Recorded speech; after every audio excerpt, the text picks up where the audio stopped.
रत्नागिरीतील कारवांची वाडी येथे मागी गणेशोत्सव निमित्त श्री महालक्ष्मी महाकाली गणेशोत्सव मंडळातर्फे रावण स्पर्धेचे आयोजन करण्यात आले होते।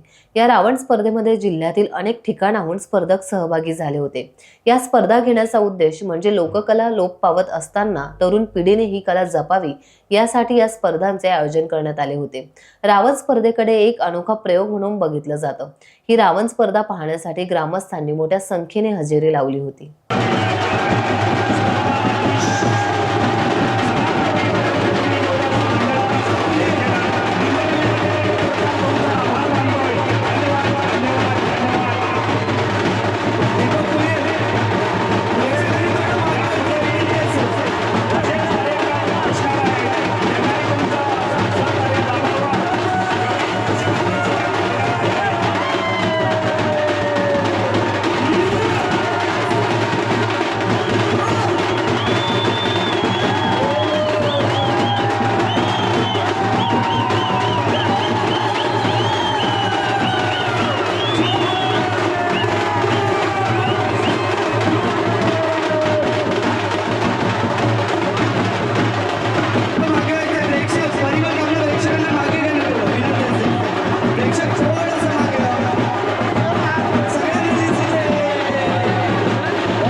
टाइम्स डिजिटलला लाईक करा, शेअर करा, सबस्क्राइब करा आणि बेल आयकॉन दाबायला विसरू नका।